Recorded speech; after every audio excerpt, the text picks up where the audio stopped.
Hello? Hello, hello?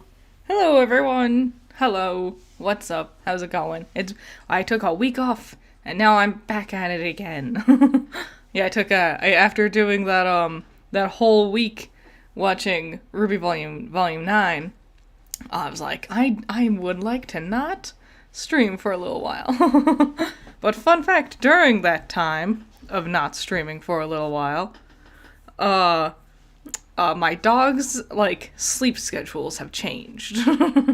Which on one hand is really cool. On one hand, they've both started sleeping in a little bit longer, which is so nice because they used to both wake up at 6, before 6 sometimes, 5:40 in the morning.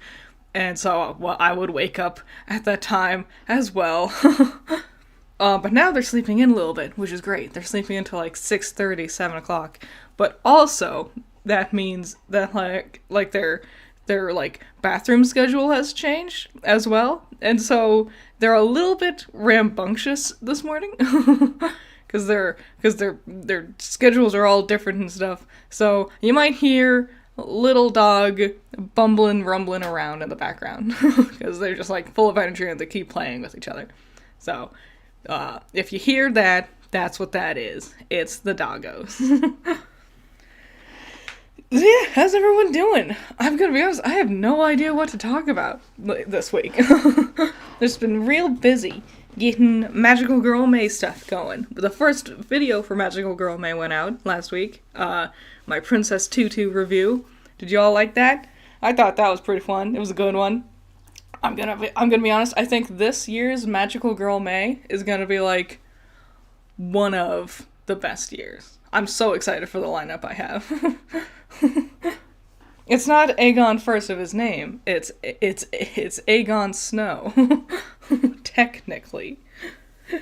Yeah. Those are them. Little Eggy and Bobo. That's them. Little goofy guys.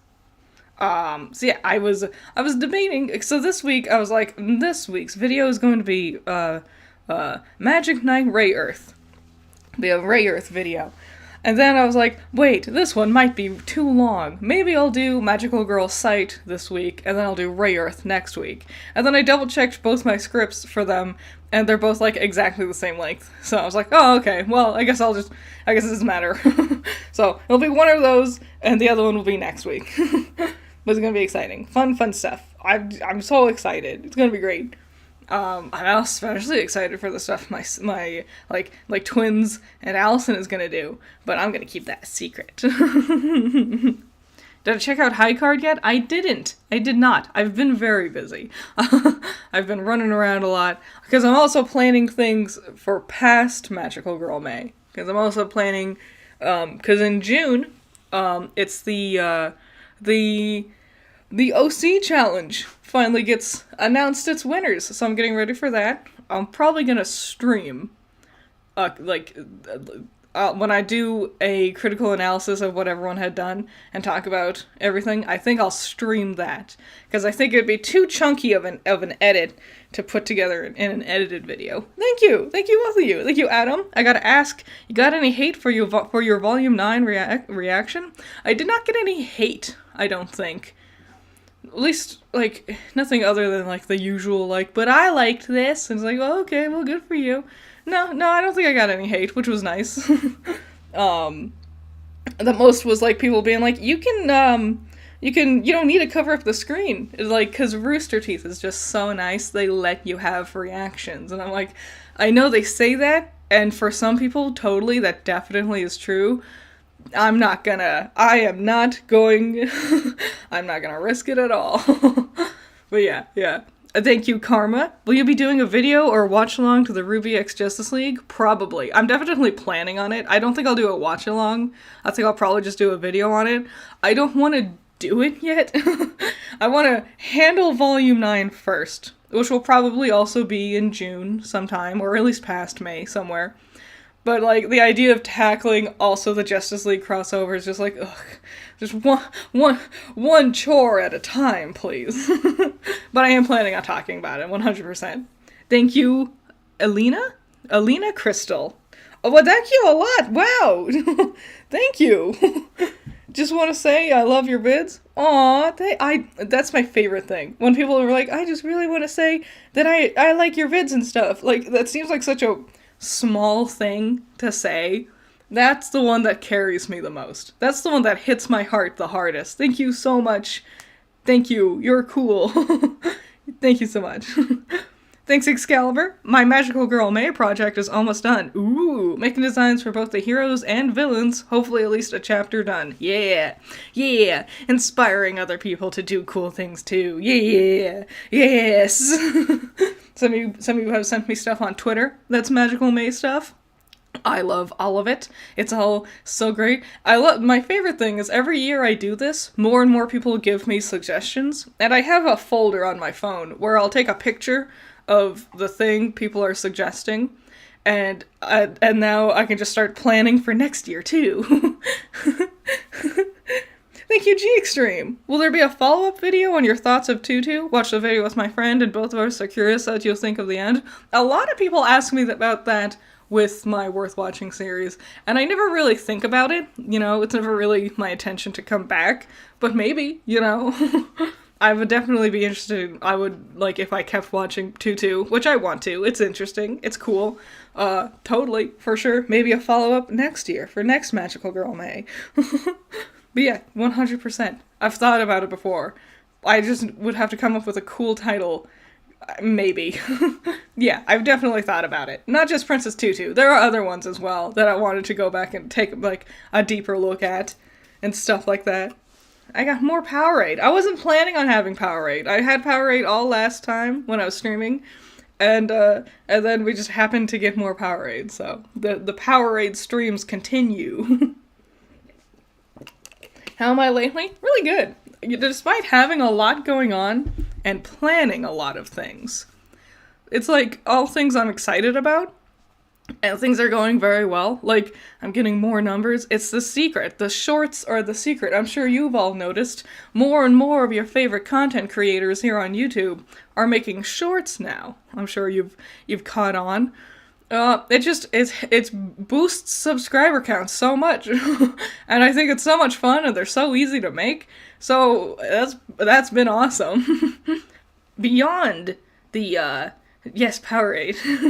I got the red flavor this time. I'm not a huge fan of red flavors usually. It's called Fruit Punch. It's fine. It's a nice change of pace from what I usually get, so I'll appreciate that. Yeah, I got lots of fun things.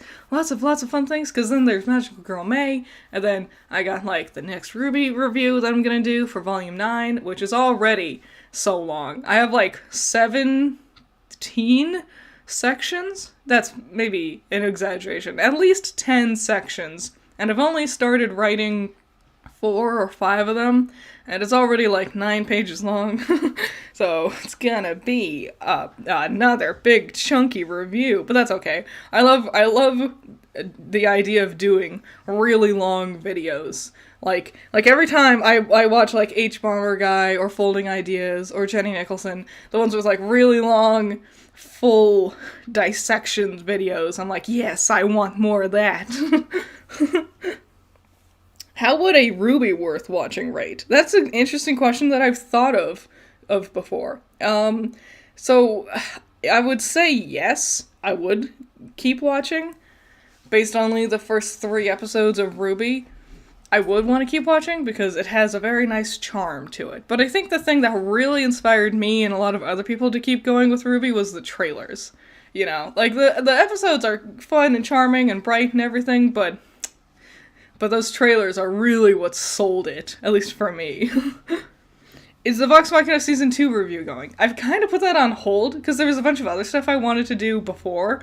I do want to do that. I went back and I rewatched my Season 1 review, and I was like, why does this feel boring to me? Like, I was very, like, robotic about it. And I was like, I want to do a bit more jazzy with it for the second season. But I am planning on doing it sometime, sooner or later. They're doing a lot of stuff, aren't they? Critical Role? Darrington Press. They're making a lot of things. They're doing a lot of stuff, a lot of new shows and things too. Very impressive of them. I've appreciated when content creators don't stick to just doing the same old safe things and they experiment and try new stuff. Blue Powerade is the GOAT. A lot of people say that. I have a blue one too. I had a red one and a blue one I could choose, and I knew the blue would taste better, so I picked red first so I could end off on the better one, you know? What's my opinion on Sailor Moon, the Viz dub? Which one was the Viz dub? Was that the original, or was that the second one that came out? If it's the original, I didn't really get to see it much. It was on at a weird time as a kid, and I just never really got to watch it. If it's the second one that came out, I think it's iconic. Very fun, very cute. I know they changed, that was such a weird decision they used to make. They would change characters' names to, Americanify them. So, her name's not Usagi, it's Serenity. Her name's not it's not Ame, it's Amy, and things like that, which I can't argue too much about, because it made me, as an American kid, easier for me to remember their names, and, they do that with Pokemon, too. So, I understand the concept of it. I just think it's iconic. It's fun, it's cute, inspirational. Have I heard of Ruby Rewrite? That sounds familiar. I don't know exactly what that is, though, but that sounds familiar. Folding Ideas is genuinely insane. Dan knows no bounds of the amount of research he'll do. My favorite one is his discussion about the Nostalgia Critic's The Wall video, because I just love it, hearing people dunk on the Nostalgia Critic. That reminds me of something. I watched The Amazing Spider-Man. That's the one with Andrew Garfield, the first one with Andrew Garfield. I talked about this on Power On, the podcast I have. Not Power On. It's called Coffee Break, the podcast I have with Rambo. But yeah, I was watching it because I had never seen The Amazing Spider-Man. I saw the second one, I think, a long time ago. Amazing Spider-Man 2.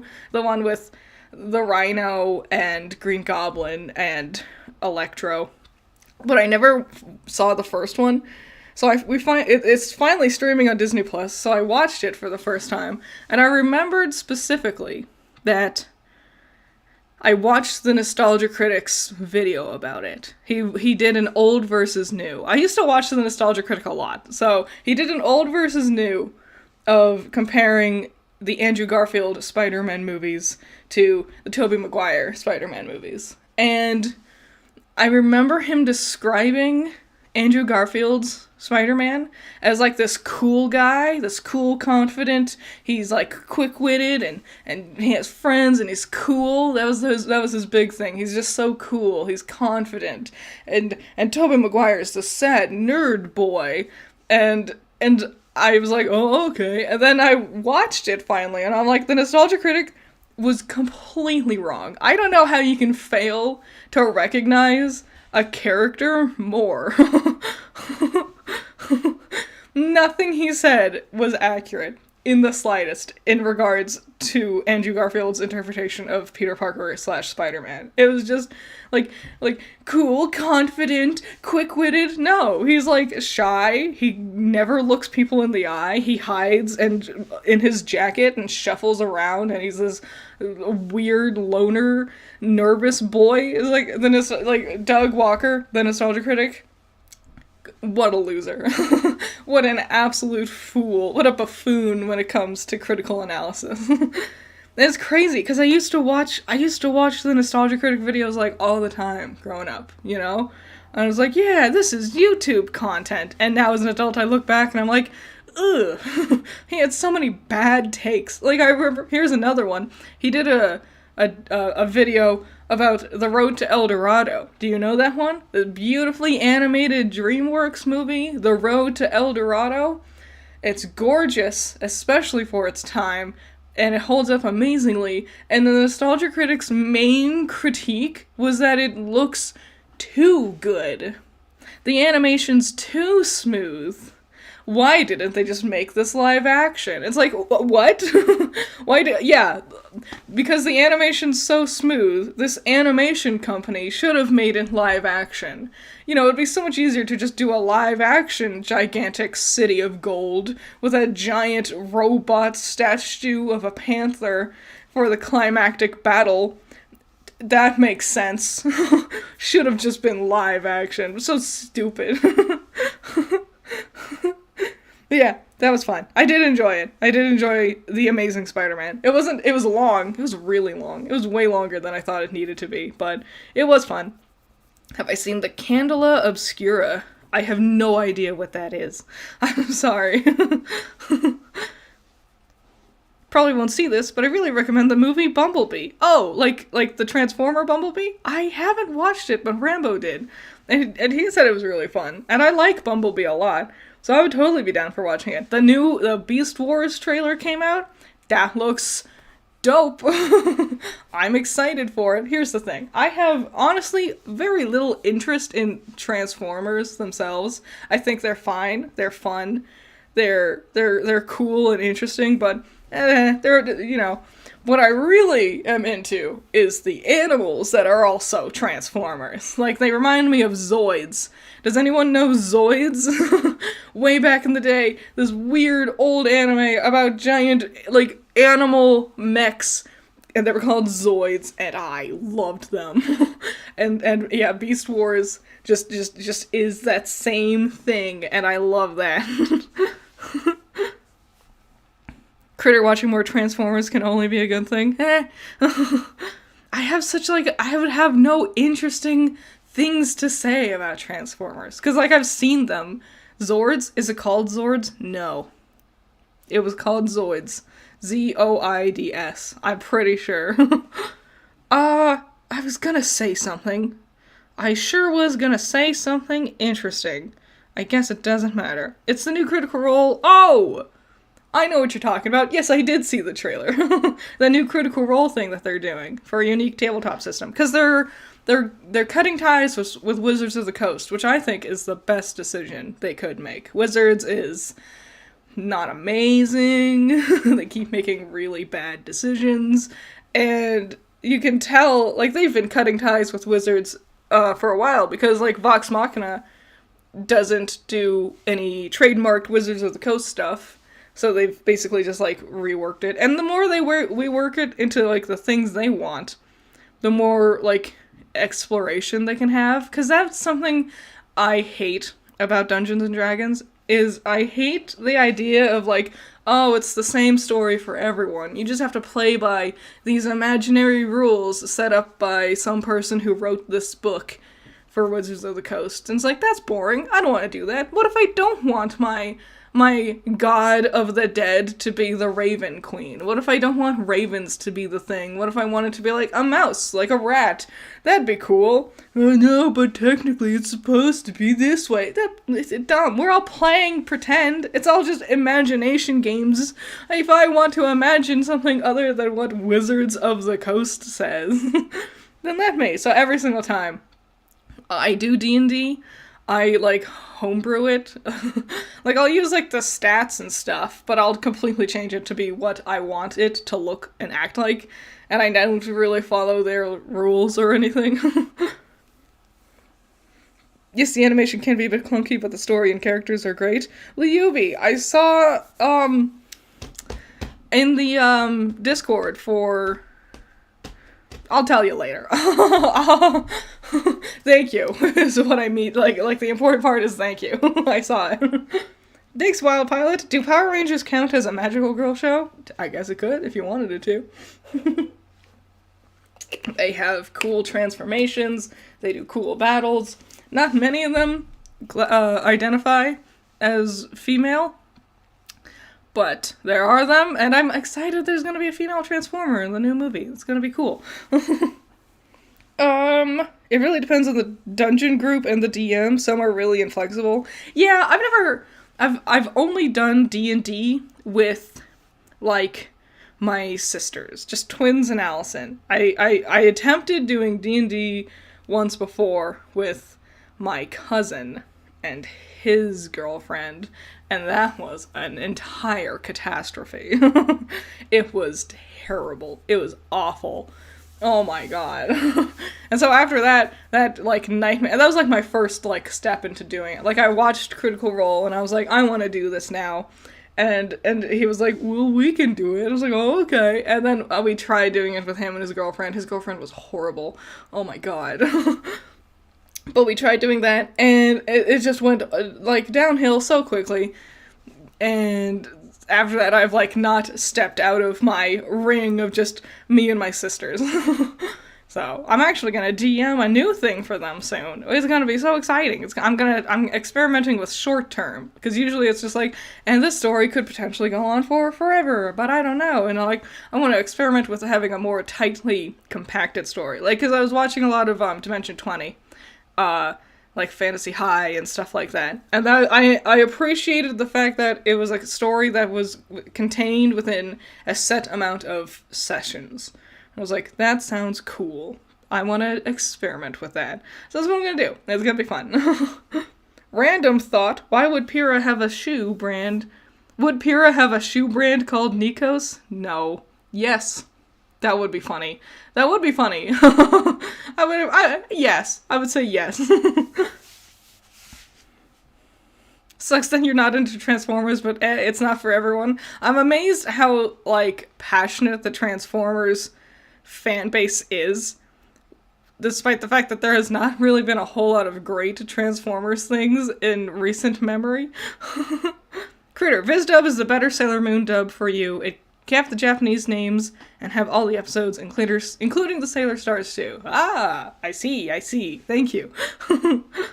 Thank you, Excalibur. There have always been female Transformers. They're just more prominent now. Yeah, I remember there was one cartoon I watched. I don't know which version, like which cartoon it was. A Transformers cartoon. I just don't know which one it was. But yeah, the female Transformers were always my favorites, and they were so cool. But they were, like, hardly there. Sneakos, stop. I saw this great thing on Tumblr for Ruby. It was this great idea that it would have been neat if... Because remember back in Volume 1, Ruby talks about how she had friends at Signal, and she left them all behind when she went to Beacon. And then we never talked about it again. Someone had a really cool idea, and it was, what if Oscar had been one of her Signal friends? So then we could have been introducing Oscar sooner than Volume 4. And then he would have more ties to the plot and the characters. It would make sense because he's in the same age range as what he should be. And I was like, that sounds like a great idea. I'm amazed it took everyone this long to come up with something like that. Indigo Demi-Panther. Big dumb question. There are no dumb questions. Why doesn't Ruby have more races besides Faunus? This has been keeping me up for an hour now. I feel like elves would actually fit. I feel like it's because they went really ham on the Faunus thing, and then they didn't do it well, and then they got scared. And they're like, maybe let's just not experiment with races anymore. Because they did Faunus, and then they did not execute it in a very good way. Also, the moment you have multiple races, you need to be very smart about it. Because, like, especially if one of the races is they discriminated against one, and if you come up with something else like elves as your example, it's like, well, why aren't they discriminated? Are they discriminated against too? Are they less discriminated against? Is this supposed to be a middle ground? What's the point? And I feel like it wouldn't add much more to the conversation, at least in terms of what Miles and Carrie were capable of doing in terms of writing. So yeah, I think it would be interesting, but also, like, I feel like it's easy to get very lost in that stuff. Like, I think that's the problem with a lot of, like, space-related fantasy stories, is it's so fun to be like, I can come up with a million different alien species ideas. And then you sit down, you watch Star Trek: The Next Generation, because that's the better one, and they come across all kinds of cool, crazy races. And it's like, that'd be so cool, that'd be nifty. And then it's easy to get lost when you have too much. You understand? Like too many cooks can spoil the broth. All they had to do was not talk about racism. Yeah. It's so easy in hindsight, huh? It would have added variety. And I also think it would have helped, and I feel maybe that's what they're trying to do with the Ever After folk, is add, like, more ways to, like, interpret the fairy tale things that they're going for. I don't know. My thoughts on Volume 9 have just gone, like, so wishy-washy after watching it. So it's been about 2 weeks since I finished watching it. And I'm just like, I'm so torn on Volume 9. Because on one hand, I'm like, you know what, yeah, I did like it. It was a good one. It wasn't, like, amazing, but it wasn't bad. It's very much a down-the-middle type of season, which is so hard to talk about, because people love hearing the extremes. Like, this was the worst ever. This was the best ever. And Volume 9 is just so, just like, it's in the middle. Like, it was good, but it wasn't bad. Thoughts on the wheeljack design in Rise of the Beast? I don't know what that is. Which one's wheeljack? I don't know these characters very well, guys. Give me colors. I'll recognize colors. So yeah, Volume 9. Because I made that tweet a couple days ago, maybe yesterday, about how no one's really talking about it. And, like, no, everyone's conversations, like, I'm just scrolling through Reddit and or Tumblr or whatever, and it's just the same conversations we've had for years, you know? Like, oh, this is how I would fix Adam, and, oh man, this is why I liked Ironwood, and golly gee, I hate that H-Bomber guy video, and etc., etc., etc. All the same things that we've talked about before. And so it's like, it's weird that Volume 9, despite presenting so much, the also general consensus is that, like, yeah, it's a lot of stuff that got introduced, but none of it's really good. It's all just, like, weird theoretical things that might or might not even have any impact on the story at all moving forward. Thank you, J Blue-Eyed Stairs. Thank you. Love your content, you're great. Have a marvelous day. Aw, you as well. It looks like it's gonna rain over here, which is exciting. I want some rain. It's been real hot lately. Thank you so much, Nep. Thank you. So, about Magical Girl May, I'm stuck. Do you have suggestions for themes? Themes? Like designing characters? Yes, 100%. Look up food. Just do food. Look up different desserts. Look up different candies. Look up different vegetables. I think that is such an easy way, and one of my favorites, on how to, like, come up with, like, especially if you're trying to do, like, a squad, like a crew of people, and you're like, I don't know what kind of theme to go with. Pick foods. Something I personally love is pick a food and an animal, and then mix them together. and then you have like cupcake mouse. That's adorable. Those words were cute together. And then we can do, like, candy cane bunny. Adorable. Yes. That's something I really like doing. So, if you also need more ideas, like if you're not into the food/animal suggestion, I say just start drawing magical girls that already exist. Like I know Orange on Twitter is doing a lot of, like, drawing a magical girl a day, I believe. And it just draw some well-known magical girls already and see if anything like that inspires you. Like, maybe if, as you're drawing Princess Tutu, it's like, well, maybe not ballerina, but what if it was still this dance theme, and that could inspire you in another way? There you go. That's my advice. I don't know if that'll actually work, but that's my advice. Thank you, M3D. It's because filler content is quickly brushed aside. Back to Volume 9? Yes. And it feels like this is filler. And I know, technically, like, we can't definitively say, yes, a cat avocado, well done. Well done, Stereotype. Good pun right there. Oh, and Magical Horse May if MLP Season 2 review is still happening. It is still happening. I am definitely... That's the fun thing. I want to continue with Ever After High. I want to continue with My Little Pony. And I also want to do episode reviews of every episode of Modica Magica. And I also want to review every season of Friends. This is a thing I've been thinking about doing for a while. So I'm just gonna have like 7 different series of me going through all the seasons of these different shows. And I want to do them.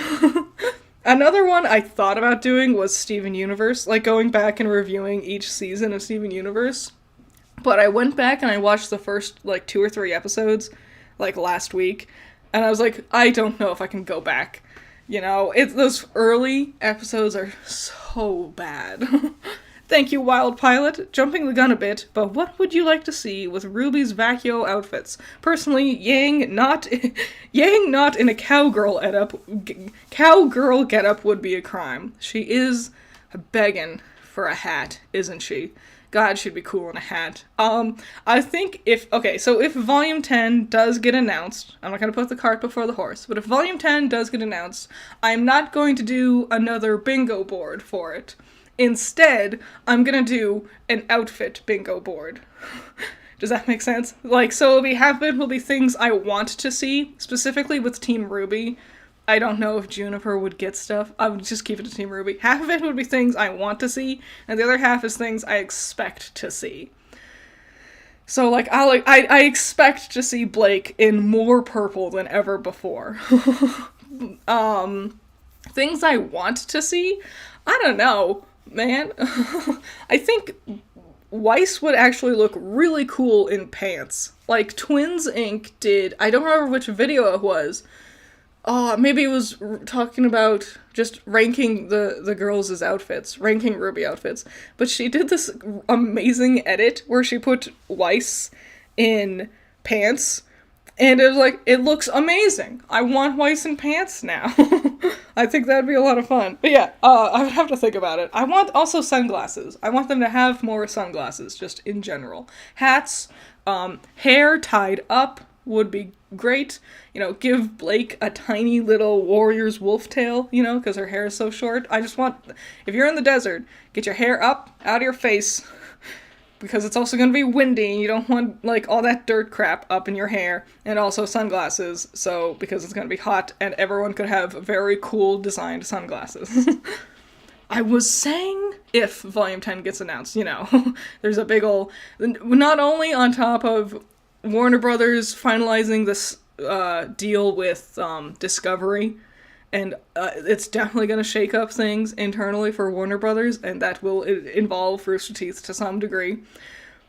But also with the writer's strike that's happening, like, there's no guarantee we're going to get anything announced for a long while, you know? So, big ol' if. I would love it if Coco returned. I would love it. I love Coco. I love Team Coffee. I would love to see Team Sun finally in new outfits. That'd be cool. But I'm also not gonna hold my breath. But it would be cool. I don't know. I was saying something about Volume 9.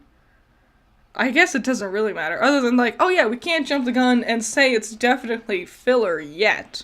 Right? Because technically we would have to see just how much the Ever After plays a major role or not in the continuation of the story. Like, if they step out, go to Vacuo, and, like, the Ever After existing is, like, the most important thing, and it completely changes their plans moving forward, then yeah, that'd be great. Then I technically couldn't count it as filler, I guess. I wish we could have done these things and also touched on the main plot more. That's the thing. Like, they talk about Salem and the relics twice, and both times it's like 1 or 2 sentences, and they get interrupted so they can continue moving forward through the Ever After. I hate how it's just been completely severed from the plot proper, with maidens and Salem and relics. And yeah, we got more, like, history of the world, with, like, oh, the gods, they used to be little baby goats and whatever. Which, sure, fine. But I don't think that's enough. How long do you think the time skip will have been? I'm hoping very little. like maybe a month, at most a year, but I hope definitely not. I hope it's as little time as possible between, like, time skip stuff. Because we already did time skip stupid shenanigans with Jean, and I didn't like that.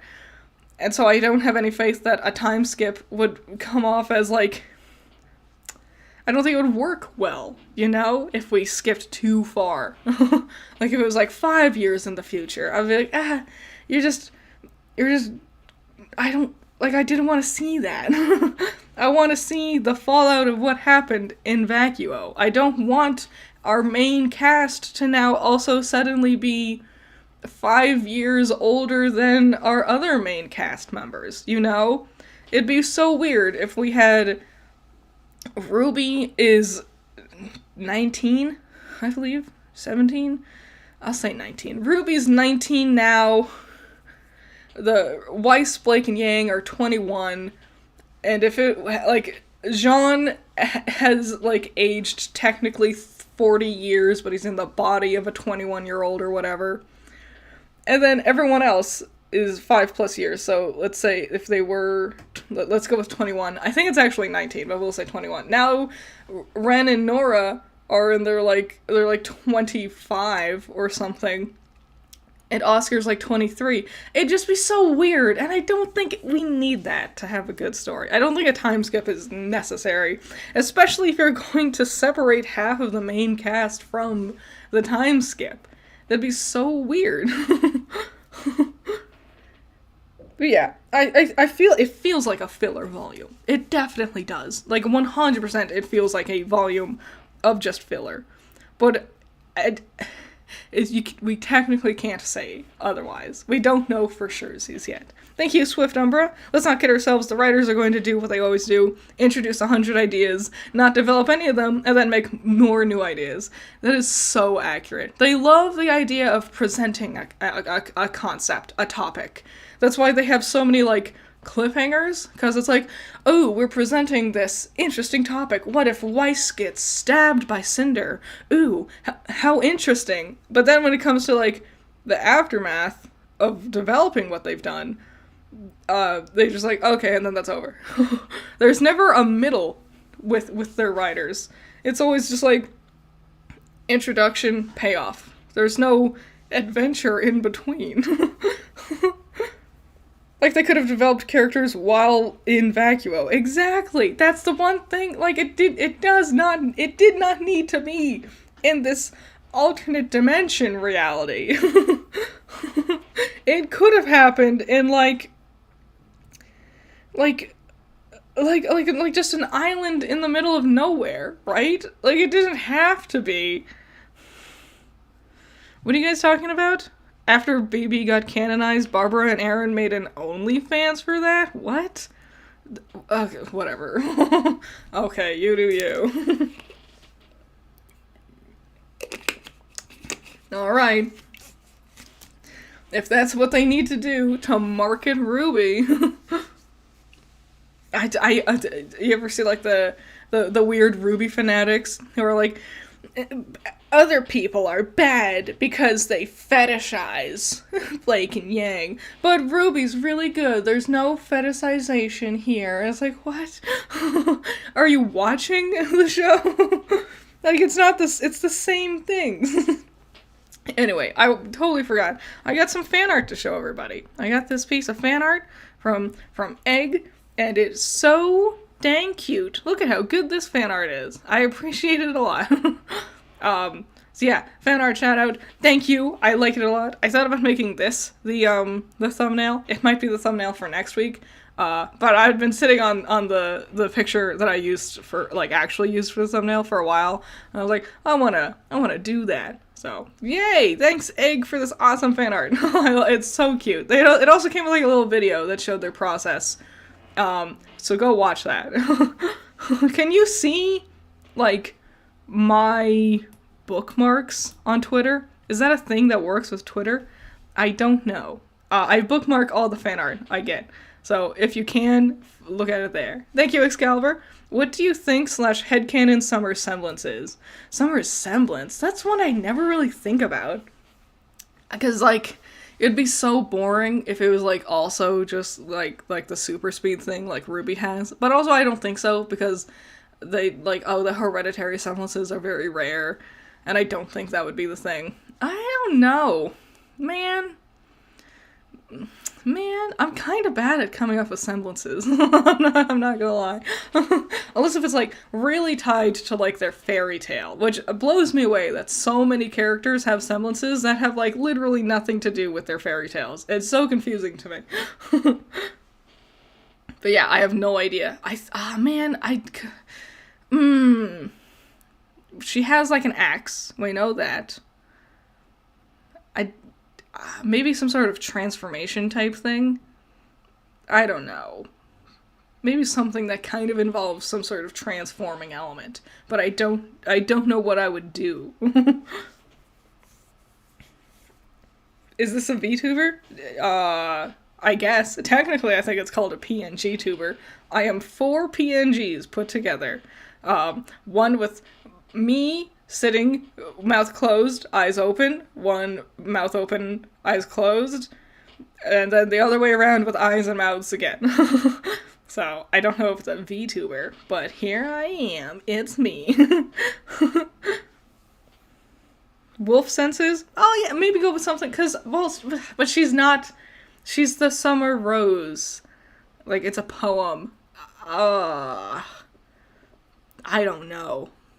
Time powers is always cool. Like, if she could, like, slightly, like, basically the ability you have in Fire Emblem's three houses, where you could go back in time a couple of seconds, that'd be really cool. Summer's the wolf in Ruby's fairy tale? I don't think that's true. I'm pretty sure just Beowulfs are supposed to be the wolf in Ruby's fairy tale. Again, I don't know why, because, like, I think Maria is supposed to be the grandmother in Ruby's fairy tale. Like, she's taking, like, the grandma that she's going to take food to.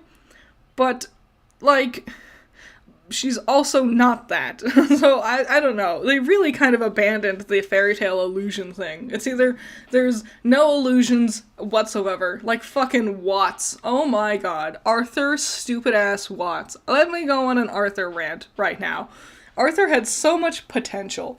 There were so many things we could have done with Arthur, and he's stupid. So what his actual fairy tale is, and they confirmed this, is he's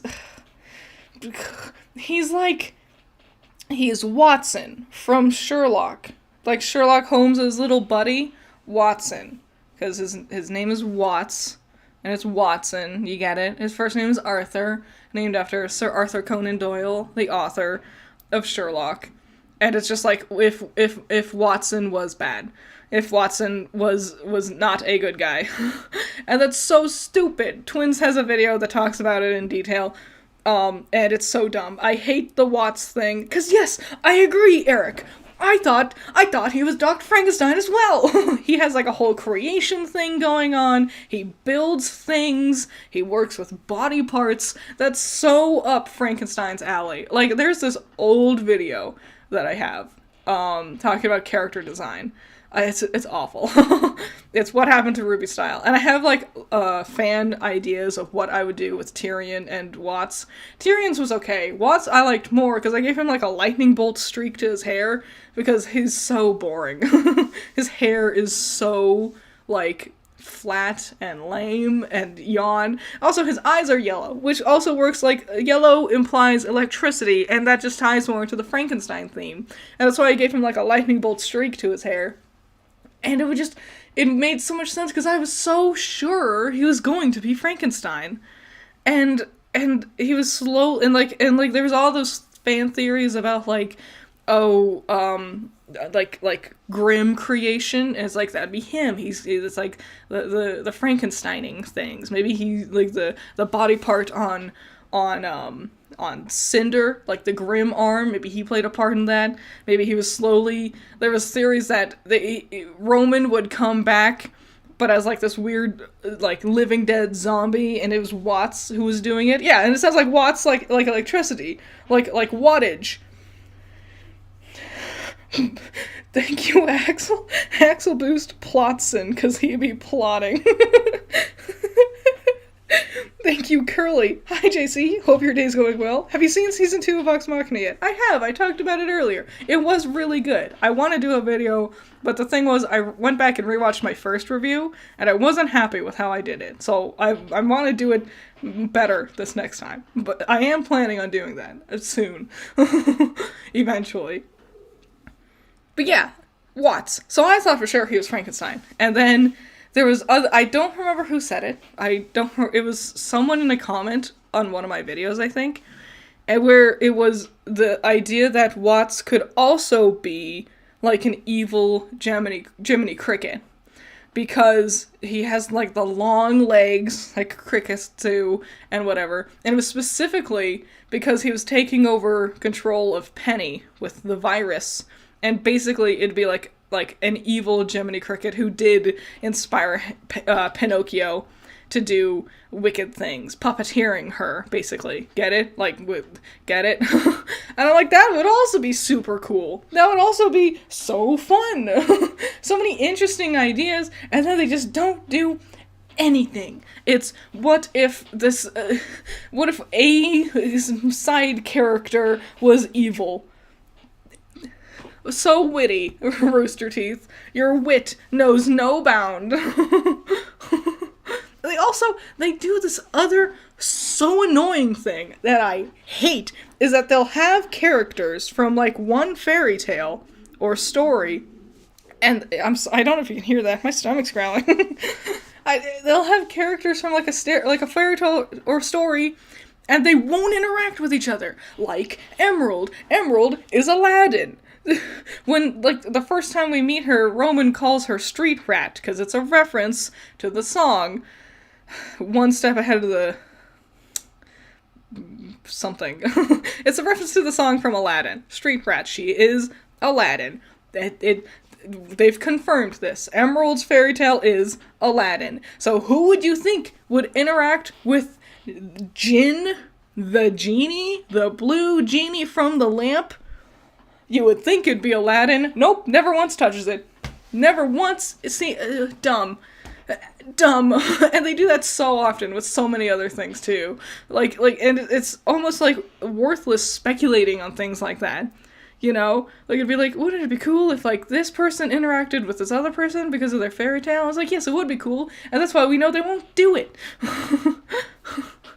Like, Dee and Dudley, this is the thing that confuses me the most. Dee and Dudley are based off of Tweedledee and Tweedledum from Alice in Wonderland. But now we also have this whole Wonderland Ever After world.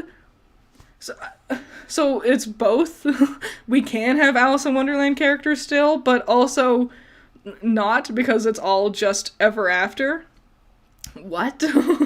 Thank you again, Axel. Their dim wit knows no bound. True. It's not even dim wit. I think it's just a painful lack of creativity. They're just so, like, first thought feeling. Like these things, there's so many interesting things to even just theorize about, to think about, and they always go with, like, super boring, uninteresting, like, no idea directions for it, which makes me think they might just not like fairy tales. They might not have a passion for fairy tales, which makes me go, then why did you write a fucking story about fairy tales? But I don't know. Like, I think they just, like, I regularly think that the people in charge of RWBY are not interested in it anymore. They are not interested in this story, they're not interested in these characters, and that's why they keep changing things. It's like, oh, now the story's taking place in a completely different alternate reality. Oh, now our characters are going through leaps and bounds and are basically complete strangers to who they once were when the story started, you know? But, yeah. So I feel like, and they're slowly phasing them out, I feel like, which I think is a good thing, because if I was I'll talk about it when I do a full review for Volume 9 as well, but I was looking at how many episodes were written by who, and Miles and Carrie wrote the least amount of episodes. Miles wrote 2 and co-wrote another one with Kiersey. So technically Miles is credited as writing 3 episodes. Technically, Eddie is credited with writing 4, and then Kiersey wrote the most, crediting writing 5. And then Carrie wrote the least. Carrie only wrote episode 1. So Miles and Carrie are now also barely working on RWBY, which I feel like is a good thing, because if they are bored of it, yeah, get rid of these guys and get people in here who do have new, interesting ideas, who do have, like, concepts they want to play around with in terms of the storytelling, you know? I think the idea of, like, there's this mentality of, how do I want to say this? What's the word I want to use? There's this mentality of, like, I guess, purism. Like, oh, if they were working on it from the beginning, they must be the best choice to work on it. And no, that is not always the case. Like, famously, Dragon Ball Z. Akira Toriyama has other people basically helping him write the story nowadays, because he can't keep up with it. He did a lot of things, you know, and these other people, his interns and whatever, are like, oh, we could reference this thing that happened back in this previous chapter, and he'll be like, oh, I didn't even think about that. That's a great idea, because I don't remember those things anymore, you know? So the idea of, oh, the person who made it would be the best person to work on it is this mentality that I don't agree with. I think whoever's passionate can be passionate, regardless of if they've started from the beginning or not. Because also people just lose interest, you know? Yeah, Watts did die, and that felt so half-assed. Like, what a worthless character. What a no-point character. To be introduced back in Volume 4, have nothing to do with any of the plots, finally start to do, he sent one virus, that was it. He sent a computer virus out, and that was his impact. None of the heroes ever met him. None of them even knew he existed. He was only there for us to see, us the audience. None of the actual protagonists should have any idea who or what he did. They should have no idea what actually affected Penny. They should not know who did it, because they never found that out. And they're not going to talk to anybody. Oh, hey, Cinder, tell us what happened with Penny. Well, there was this one guy called Arthur Watts. You never met him. Thank you again, Axel. Dee and Dudley are such insanely bad characters. Stop it. Boo. I liked the idea of Dee and Dudley, but again, like all things, there was no creativity with it, other than their names being the slightest hint of referencing Tweedledee and Tweedledum. There was nothing about them that, like, character or personality-wise, other than, I guess they were kind of slow, you know? They weren't the smartest people, but they weren't, like, whatever. Again, no creativity whatsoever. If it's not just the least affected, like, no reference to a fairy tale other than, like, the most bare minimum thing, or just wholesale copying the entire fairy tale. That's the only thing they do these days. Is it true in some cases, but not all, Ruby's creatures clearly need to do something else? Creators, as they don't seem to want to make the show anymore. Yes, I agree. They seem, and I understand, like, it's totally understandable to, like, lose interest in a project, you know? That happens all the time. I've lost interest in projects before, you know? Especially over 10 years. It's been a decade. It'd be hard for anyone to still be interested in a project after 10 whole years. Thank you, Anton. Watts got his best moments destroying Cinder's very soul, so they had to kill him off to save her from being overshadowed. You're not wrong. That was such a good scene. Man, I went back and I rewatched Ghost of the Rebel. It's spelled G-H, then, like, the number 0, then the Ghost, the Rebel. His videos are, like, my favorite RWBY content. He has such good reactions. I love watching them. And I went back and I finally caught up on his, like, Volume 8 reactions and then his Volume 9 reactions. And going through Volume 8, I was like, man, there are parts I really did really like about Volume 8. It's just such a shame that the ending got so horrible. The ending overshadowed everything else with the volume, and just ruined everything that they had going that was really good. Thank you again, Axel. Imagine having an overheating semblance and still getting roasted. That's the story of Cinder. Man, it was, because I was actually, after hearing Watts roast Cinder, I was so excited to see them interact more. Because I wanted to see how this would develop. Would they maybe bond now, finally? Would she be more pissed off than ever? Would he have more jabs before she finally actually did kill him? But no, they just got rid of him right away. Because yawn. Didn't one of the four... Not all that evil, what are you saying? Didn't one of the four, Griddle D and Dwindle Dumb, die? Like, I just set a hex on myself. Yes. Yes, both of those things you said were true. Thank you, M30. Are we gonna get more Korra reviews? Yes, that's another one I want to do. God, there's so many things I want to do, and they're all parts of longer series, and I feel so bad if I don't keep up with it.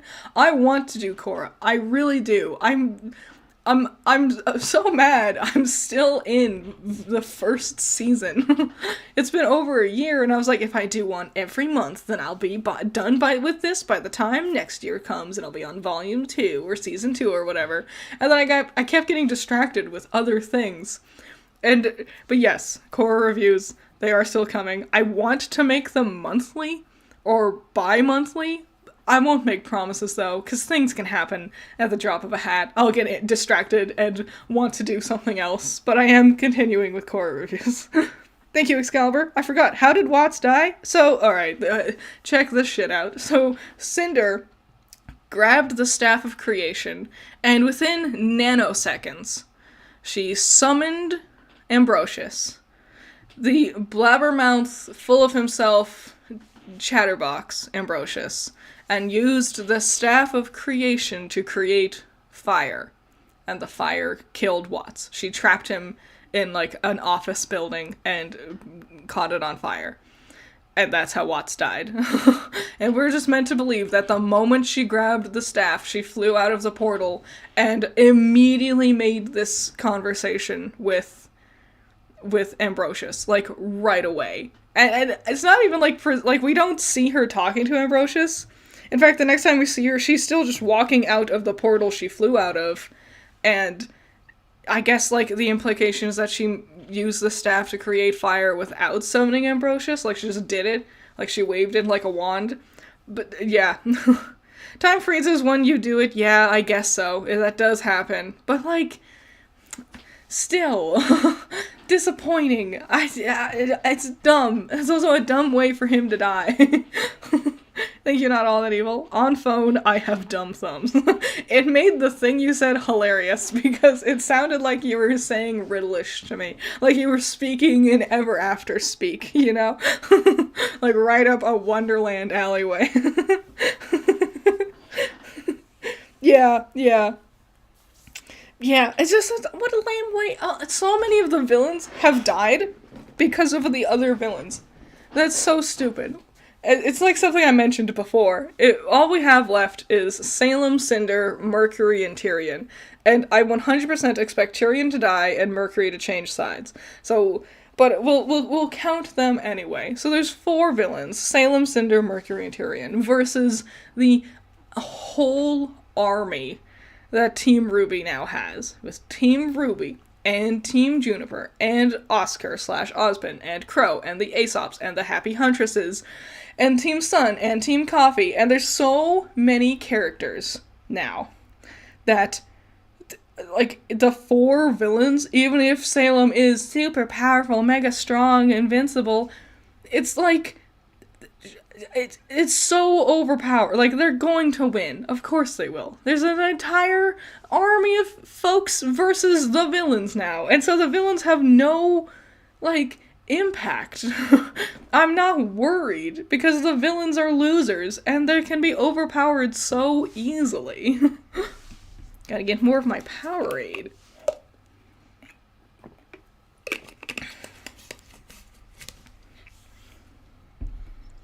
Watch Mercury kill Tyrion in a dramatic plot twist.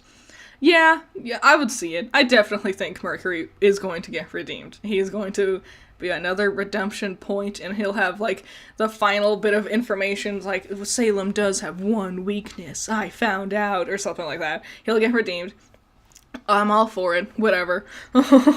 When is the Fixing Ruby episode that you're in will come out? It came out already. It was episode 16. But I'm also did stuff for episode 19.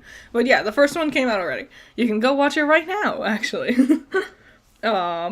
Mercury is probably just going to die. I don't want him to die, but thus far, the only time an antagonist is a good end is when they're female. That's another thing. If you're a cute ooh-woo girl, you get a redemption, like Neo. Oh, yeah, the murderer who, like, stomped our cute little mouse friend to death. Fun little redemption for her. Any boy? No. No, we can't do that.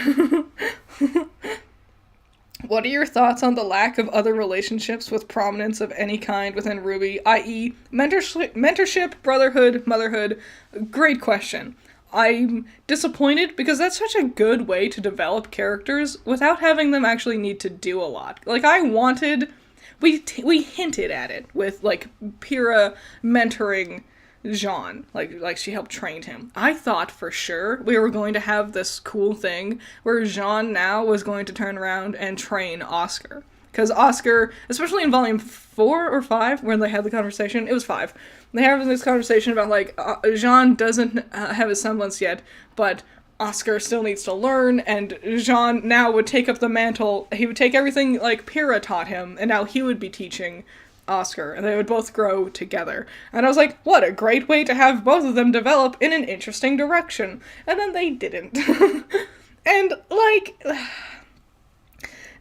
and also it would help differentiate friendship from relationship, because the way it works, being in a relationship is one of two things. Either you treat your partner exactly the same way you treat everyone else you're around, which is, like, general friendliness, I guess. Or you and your partner are completely inseparable and you do literally everything together all the time, which is fine, but it would make having other dynamic relationships interesting on top of that. I'm gonna use Friends as an example real quick. Strap in. So, alright.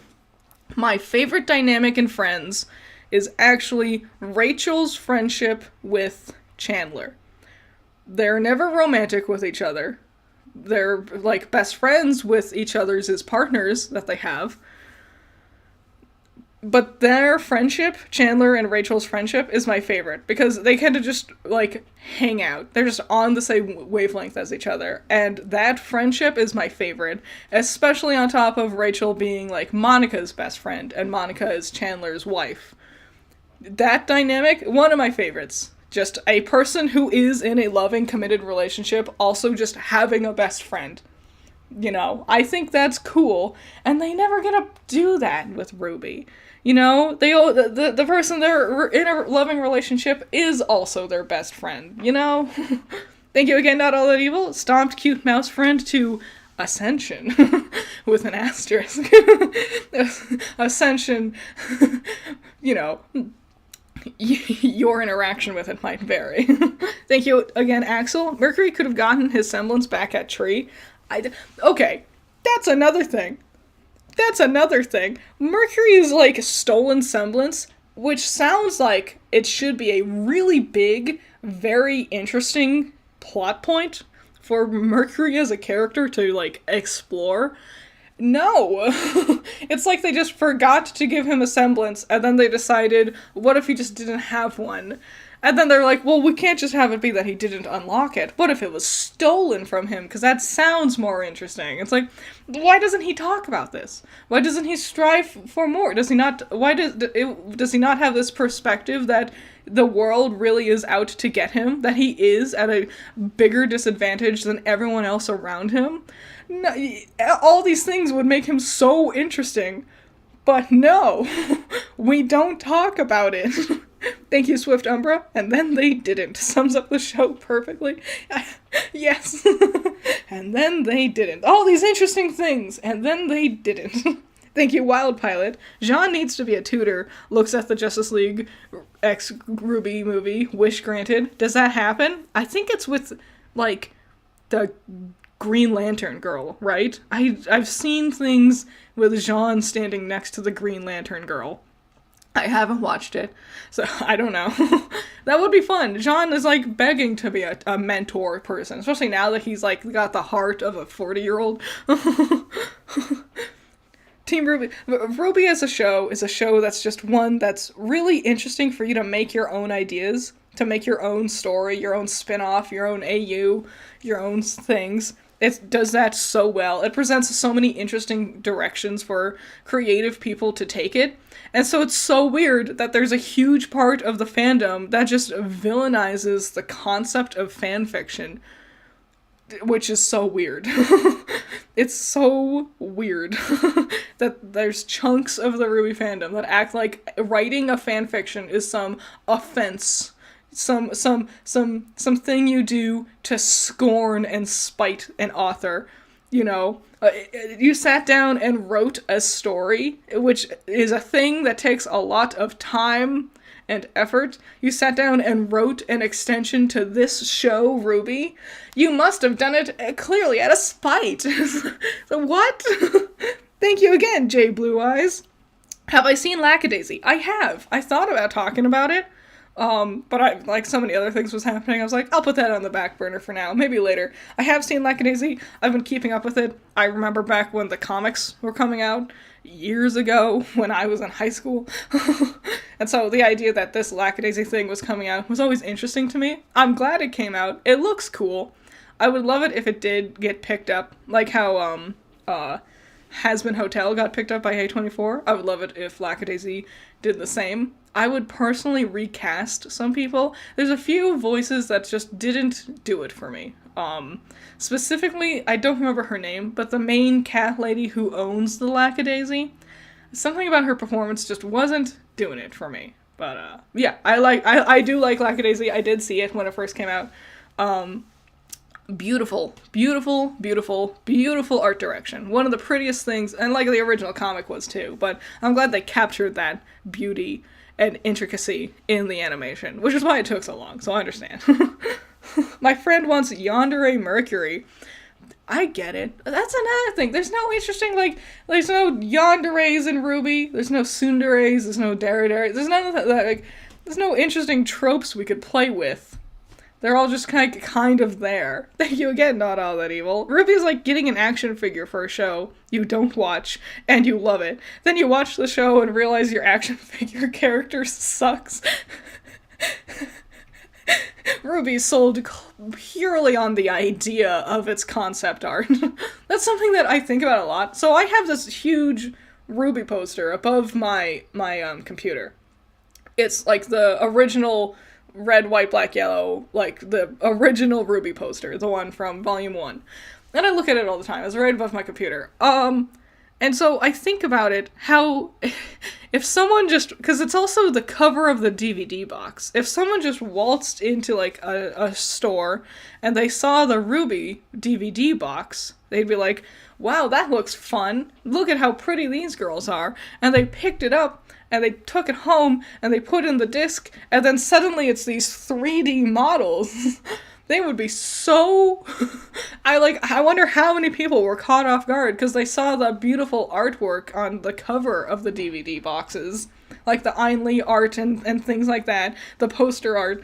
And then when they put it in, and didn't know what they were getting into, if they put it in, and then it's just nothing like the artwork on the box. I just wonder how many people, like, that happens to. The Ice Queendom anime? What about the Ice Queendom anime? Man, what a bad anime. I saw that they did they've, like, jazzed it up. They've done their Blu-ray touch-ups, because I saw that, like, the opening now has, like, unique animation. It isn't just, like a copy and pasting clips from the episodes. I have no interest in it. I was so disappointed with it. I hated everyone's, like, dubbing performance. Like, you could really tell the amateurs from the professionals. Because, like Torchwick says something that's like, timed up perfectly. And Glinda says something that's timed up perfectly. And then we cut to Ruby, and it's like, ooh, I can hear you trying, you know? It's not bad to start somewhere, but it's like, it's noticeable. Hey Critter, my family members has a real hot take on an objectively good piece of media, as my cousin got to watch Spider-Verse in cinema and said it gave him a headache and he couldn't enjoy it. Ooh, that was something. Thank you, M. Penn, for the comment. That was something I was actually worried about, because looking at the trailer hurts my eyes.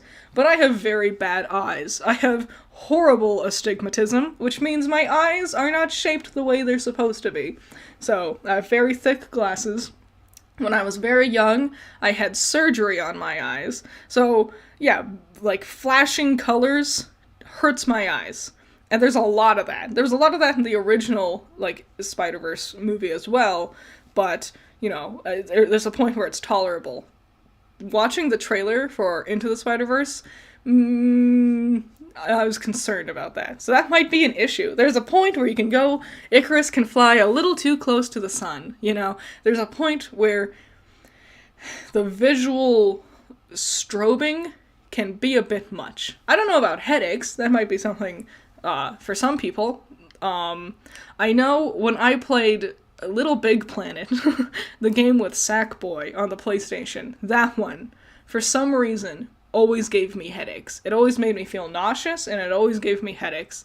So sometimes that just happens, like with various weird things, even though it's not a common symptom. Some people just can't watch certain stuff or play certain things. But I have no idea. I'm worried about that. That was the thing I was, like, very, like, it could be a little too stroby. But I guess we'll have to see. How long have I been going? Over an hour? Man, I made it longer than I expected. I got stuff to do, guys. You all kept me distracted. How dare you? I gotta record all my audio for my Magical Girl site video and the Magic Knight Ray Earth video. So I gotta get on top of that. Critter has canonically negative 300 eyesight. Yes. Yeah, they're really bad. And my glasses are old too. They're all scratched up and like yellowed from the sun. And so even with my glasses on, I just still can't see things. You are good at distracting me. Dang it. Yeah, I gotta record my audio for Magic Knight Ray Earth and Magical Girl site, and then I can start getting to deciding which one I want to edit this week. So, I got all the footage. That was something I did use with my time. I had to get all the footage together. And so, I got stuff to do. And I also gotta go to the grocery store before it maybe rains today. It might not. For Halloween, can you check out One Piece Baron Omatsuri and the Secret Island? Maybe. We'll see. I don't know One Piece to a certain point. I haven't really watched it. I've just, like, seen things from it. But we'll see. Aw, thanks for the virtual hug, Skywise. I'll virtually hug you back. Thank you for the fun. Thank you. Aw. Do I plan on doing more reactions? Maybe. I don't know. It kind of depends. So yeah, I guess that's it for now. Thank you, everybody, for all your super chats, for showing up. Please get better glasses as well. They're just so expensive, and like I don't want to. It's be a whole day. I gotta go to the store. Gotta get my eyes rechecked because they're so old now. Thank you for showing up. Thank you for the fan art egg that I showed off earlier. Thank you for the thumbnail art. Check out the art on the thumbnail. It is in the description. I linked it in the description. Check out that thumbnail art. It is really good. I love it a lot. Thank you everyone for showing up, for having some cool chats with me about a bunch of different stuff. And thank you for all the super chats. You're all super cool. Thank you so much. And I'll see you all next time. I don't know if I'll stream next week. Depends on how busy I feel. So, I'll see you within the next 2 weeks at least. So, bye-bye.